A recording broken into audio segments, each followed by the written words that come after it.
नमस्कार, आप देख रहे हैं जनादेश न्यूज। मैं हूं आपके साथ रश्मि त्रिवेदी। खबर शुरू करने से पहले एक नजर हेडलाइंस पर। हेडलाइन के प्रायोजक है सुशीला चैरिटेबल ट्रस्ट, जहां लोक हित और विकलांग लोगों की सहायता करना ही है कर्म, जिसका एक ही नारा जनहित में योगदान कराना।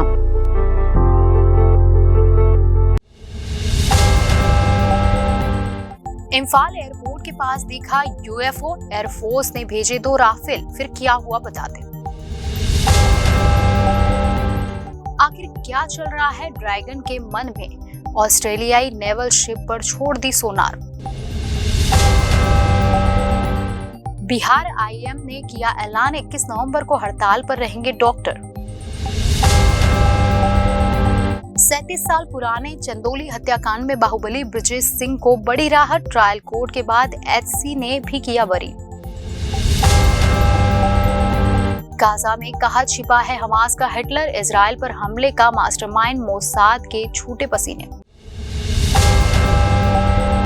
अब खबरें विस्तार से। शिलांग स्थित भारतीय वायुसेना की पूर्वी कमान के इस घटनाक्रम पर नजर बनी हुई है। मणिपुर की सीमा नागालैंड, मिजोरम और असम से लगती है। इसके अलावा यह पूर्व में म्यांमार के साथ अंतर्राष्ट्रीय सीमा साझा करती है। एजेंसियां हाई अलर्ट पर है।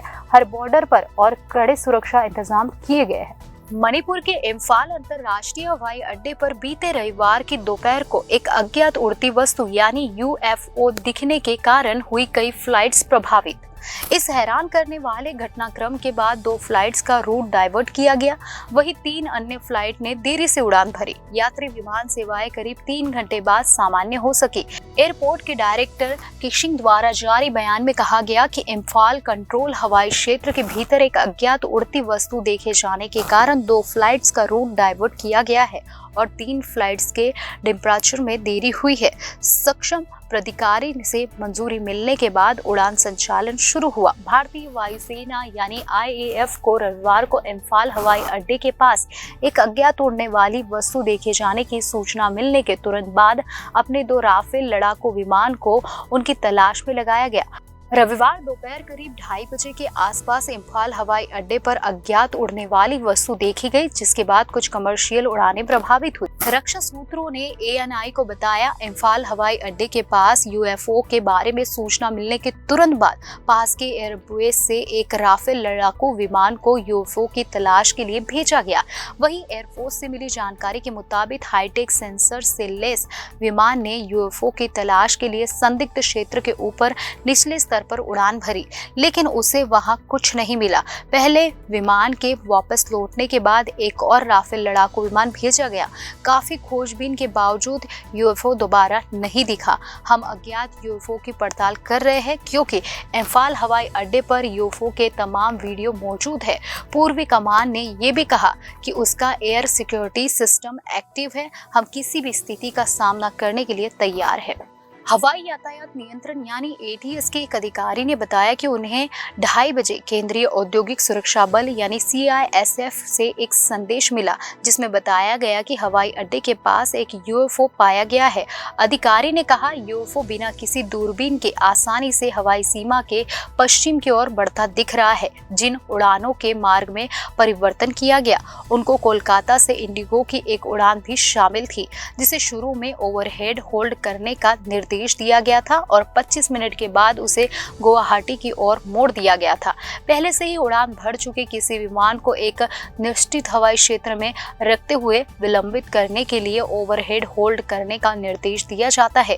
देरी से उड़ान भरने वाली सभी उड़ानें करीब 3 घंटे की देरी से मंजूरी मिलने के बाद इम्फाल हवाई अड्डे से रवाना हुई। शिलांग स्थित भारतीय वायुसेना की पूर्व कमान की इस पूरे घटनाक्रम पर नजर बनी हुई है। मणिपुर की सीमा नागालैंड, मिजोरम और असम से लगती है। इसके अलावा यह पूर्व में म्यांमार के साथ अंतर्राष्ट्रीय सीमा साझा करता है। सभी एजेंसियां हाई अलर्ट पर है। बॉर्डर पर और कड़े सुरक्षा इंतजाम किए गए हैं। दुनिया पर अपनी दादागिरी दिखाने में लगा चीन हर किसी देश पर धौंस जमाने को बेताब है। अब उसकी ऑस्ट्रेलिया की नौसेना से झड़प हो गई है। ऑस्ट्रेलिया के पीएम एंथनी इन दिनों चीन की यात्रा पर है। उन्होंने आज चीन के राष्ट्रपति शी जिनपिंग से मुलाकात की। ऐसा करने वाले वे पिछले 9 वर्षों में ऑस्ट्रेलिया के पहले पीएम बन गए हैं। वहीं दोनों देशों के युद्धपोतों के बीच जापान सागर में टकराव की घटना भी सामने आई है। चीन की ओर से सोनार किरणों का इस्तेमाल किए जाने से ऑस्ट्रेलिया के कई नेवी जवान घायल हो गए हैं, जिस पर ऑस्ट्रेलिया की ओर से कड़ा विरोध जताया गया है। ऑस्ट्रेलिया का कहना है कि उसके नेवल शिप में मछली पकड़ने के जाल उलझ गए थे। उन जाल को हटाने के लिए नौसैनिक गोताखोर पानी में डाइव कर रहे थे, तभी चीनी डिस्ट्रॉयर नेवल शिप निंगम्बो ने उन पर सोनार किरणें फेंकी, जिससे नेवी के जवान घायल हो गए। मीडिया ने जवान को लगी चोटों की डिटेल साझा नहीं की, लेकिन मीडिया का कहना है कि गोताखोरों के कान घायल हो गए हैं। ऑस्ट्रेलिया सरकार का दावा है कि नेवल शिप की ओर से चीनी नौसेना को सूचित किया गया था कि वहां पर गोताखोरी अभियान चल रहा है। चीनी जहाजों को दूर जाने के लिए कहा गया, लेकिन इसके बावजूद चीनी जहाज की ओर से समुद्र में पानी का स्कैन करने के लिए सोनार उपकरण का इस्तेमाल कर दिया गया, जिससे नेवी के कई जवान की जान जोखिम में पड़ गई और उन्हें समुद्र से बाहर निकाला गया।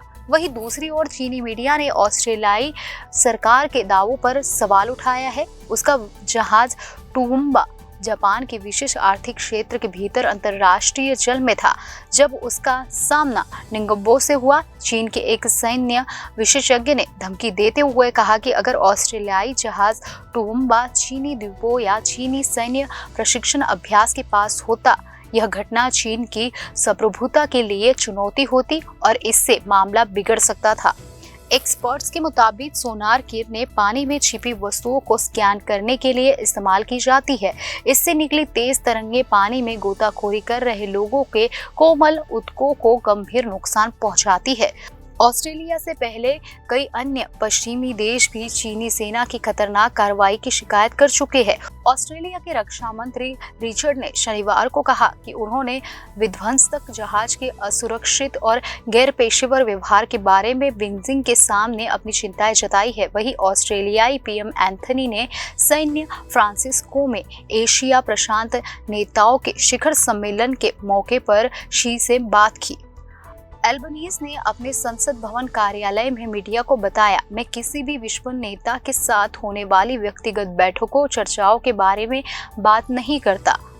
एल्बनीज ने कहा कि यह कुछ ऐसा है जो एक अफसोसजनक घटना है। यही कारण है कि हमने हमारे लिए उपलब्ध सभी मंचों पर सभी उचित संपर्कों के माध्यम से बहुत स्पष्ट रूप से सीधे तौर पर चीन के सामने अपनी कड़ी आपत्तियां रखी है। अल्बनीज ने कहा कि यह खतरनाक था। चीनी बलों का यह रवैया असुरक्षित और गैर पेशेवर था। उन्होंने कहा कि यह घटना चीन के साथ ऑस्ट्रेलिया के संबंधों को नुकसान पहुंचाती है, जिसमें हाल के महीने में स्पष्ट सुधार देखा गया है। उधर ऑस्ट्रेलिया के विपक्षी सांसदों ने अल्बनीज पर शी जिनपिंग के साथ बैठक में मुठभेड़ का मुद्दा उठाने में विफल रहने का आरोप लगाया है। विपक्षी नेताओं ने कहा है कि एंथनी द्विपक्षीय संबंधों में सुधार को खतरे में नहीं डालना चाहते थे, इसलिए उन्होंने इस मुद्दे को उठाने से परहेज किया है। बताते चले कि यह घटना उस वक्त हुई थी जब ऑस्ट्रेलिया के पीएम एंथनी पिछले 9 वर्षों में चीन जाने वाले पहले प्रधानमंत्री बन गए हैं। अपनी यात्रा में अल्बनीज ने सोमवार को चीनी राष्ट्रपति शी जिनपिंग से मुलाकात की। इस दौरान दोनों देशों ने रक्षा जैसे मुद्दों पर मतभेदों के बावजूद एक दूसरे के साथ जुड़ने के महत्व पर जोर दिया। बिहार में पूर्णिया में डॉक्टर पर जानलेवा हमले के बाद सरकारी अस्पतालों के सभी डॉक्टर 21 नवंबर को हड़ताल पर रहेंगे। डॉक्टरों के हड़ताल पर जाने के कारण ओपीडी सेवा पर असर पड़ेगा।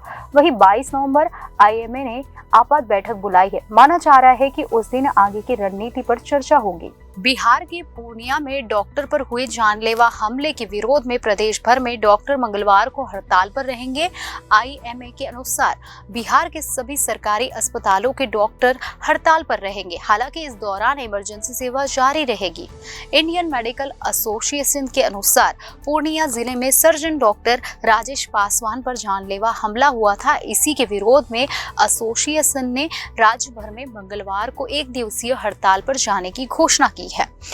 आईएमए ने बताया है कि 21 नवंबर को सूबे के सभी सरकारी अस्पतालों के डॉक्टर हड़ताल पर रहेंगे। हालांकि इस दौरान इमरजेंसी सेवा का कामकाज चलता रहेगा। आईएमएस अध्यक्ष अजय कुमार ने बताया कि 22 नवंबर पटना में संगठन की आपात बैठक बुलाई गई है। बैठक में पूरे घटनाक्रम को लेकर आगे की रणनीति पर विचार किया जाएगा। मरीज की मौत के बाद सर्जन पर हुआ था हमला। बताया जा रहा है कि सर्जन राजेश पासवान के क्लिनिक में एक मरीज का इलाज के दौरान मौत हो गई। मरीज की मौत के बाद परिजन नाराज हो गए और डॉक्टर पर हमला बोल दिया। इस घटना में डॉक्टर राजेश गंभीर रूप से घायल हो गए थे। डॉक्टर का पटना में इलाज चल रहा है। बता दी कि यह कोई पहली बार घटना नहीं हुई है। जब भी मरीज की मौत होती है तो परिजन नाराज हो जाते हैं और हंगामा करने लगते हैं। कभी कभी डॉक्टर्स पर जानलेवा हमला भी बोल देते हैं।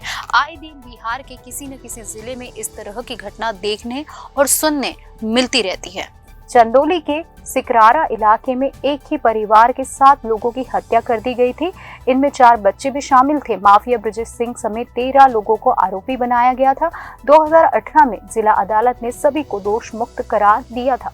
पूर्वांचल के बाहुबली ब्रजेश सिंह को इलाहाबाद हाई कोर्ट से बड़ी राहत मिली है। 37 साल पहले चंदौली में हुए सिकरार हत्याकांड में ब्रजेश सिंह को बरी कर दिया गया है। उनके साथ अन्य आरोपियों को भी बरी किया गया है। अदालत ने इस सघन्य हत्याकांड में 4 दोषियों को आजीवन कारावास की सजा सुनाई है। सिकरारा की इस घटना में एक ही परिवार के 7 लोगों की हत्या कर दी गई थी।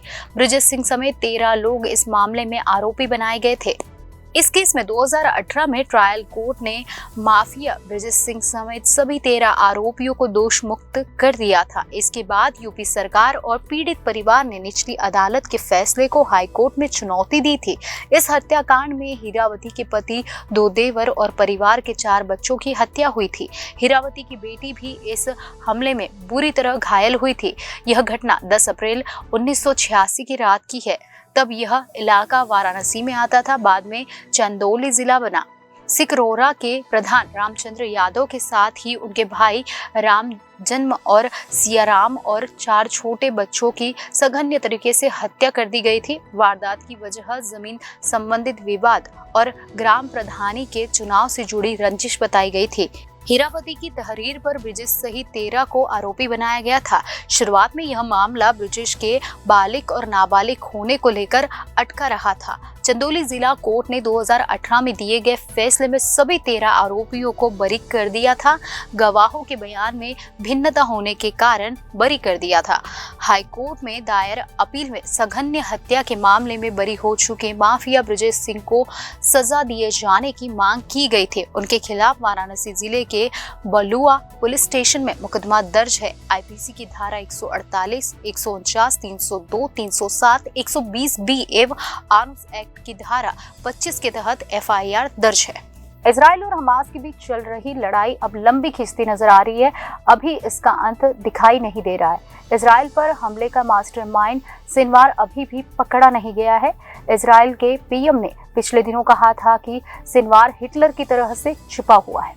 इजराइल और हमास के बीच युद्ध अब 45वें दिन में प्रवेश कर गया है, लेकिन अभी तक इजराइल की सेना 7 अक्टूबर के हमलों के मास्टरमाइंड याह्या सिनवार का पता नहीं लगा पाई है। पिछले सप्ताह ही इजराइल के प्रधानमंत्री बेंजामिन नेतन्याहू ने सिनवार पर तंज कसा था और उसकी तुलना जर्मनी के तानाशाह हिटलर से की थी। नेतन्याहू ने आरोप लगाया था कि सिनवार हिटलर की तरह से छिपा हुआ है और गाजा की जनता लगातार परेशानी झेल रही है। उन्होंने ये भी कहा था कि सिनवार अपने देश की परवाह नहीं कर रहा है और अपने बंकर से छोटे हिटलर की तरह से व्यवहार कर रहा है।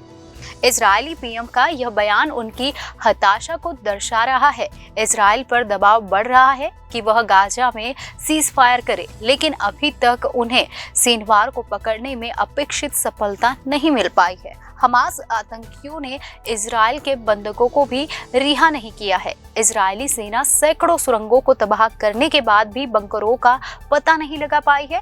इजराइल के रक्षा मंत्रालय ने एक पोस्टर जारी किया है जिसमें सिनवार को शीर्ष पर दिखाया गया है। माना जा रहा है कि सिनवार अब गाजा के दक्षिणी हिस्से में चला गया है, जहां अभी इजरायली सेना हमला नहीं कर रही है। सिनवार को इजरायल ओसामा बिन लादेन की तरह से मानता है। इस बीच उत्तरी गाजा में उस अस्पताल के आसपास सोमवार को भारी लड़ाई हो गई, जहां हजारों मरीज और विस्थापित लोगों ने हफ्तों से शरण ले रखी है। इजरायली सुरक्षा बलों का ध्यान अस्पताल को खाली कराने पर केंद्रित है। उनका कहना है कि हमास की आतंकवादी सुरक्षा ढाल के तौर पर इस अस्पताल का इस्तेमाल कर रहे हैं। इंडोनेशिया अस्पताल की ओर से सुरक्षा बलों के बढ़ने से एक दिन पहले विश्व स्वास्थ्य संगठन यानी WHO ने गाजा शहर में शिफा अस्पताल से समय पूर्व पैदा हुए 31 शिशुओं को बाहर निकाला। इजरायली सुरक्षा बलों के परिसर में प्रवेश करने के बाद अस्पताल में गंभीर रूप से बीमार या घायल 250 मरीज मौजूद थे। इजरायल का कहना है कि हमास नागरिकों को मानव ढाल के रूप में उपयोग करता है, जबकि आलोचकों का कहना है कि इजरायल की घेराबंदी और लगातार हवाई बमबारी क्षेत्र के 23 लाख फिलिस्तीनियों के लिए सामूहिक सजा बन गई है। इंडोनेशियाई अस्पताल के एक चिकित्सा कर्मचारी मारवान अब्दुल्ला ने कहा है कि खिड़कियों से इजरायली टैंक दिखाई दे रहे थे। उन्होंने कहा, आप इन्हें उधर उधर घूमते और गोलीबारी करते हुए देख सकते हैं। महिलाएं और बच्चे डरे हुए हैं। लगातार विस्फोटों और गोलियों की आवाजें आ रही है। अब्दुल्ला ने कहा कि अस्पताल में रात भर हवाई हमलों और गोलीबारी में दर्जनों लोग मारे गए और घायल हुए। उन्होंने कहा कि चिकित्सा कर्मचारियों और विस्थापित लोगों को डर है कि इजरायल अस्पताल को घेर लेगा और उसे खाली करने के लिए मजबूर करेगा। वर्तमान में दक्षिणी गाजा में मौजूद स्वास्थ्य मंत्रालय के प्रवक्ता अशरफ अल किद्रा ने कहा है कि इजरायली सुरक्षा बलों ने अस्पताल पर हमला किया, जिसमें कम से कम 12 लोग मारे गए। रिपोर्ट की स्वतंत्र रूप से पुष्टि करना संभव नहीं है। उन्होंने कहा कि करीब 600 मरीज, 200 स्वास्थ्यकर्मी और 2000 विस्थापित लोग वहां शरण लिए हुए हैं। इजरायली सेना ने तत्काल कोई टिप्पणी नहीं की है। संयुक्त राष्ट्र की संस्था WHO उन शिशुओं को सुरक्षित रूप से निकालने में सफल रही जो गंभीर स्थिति में थे।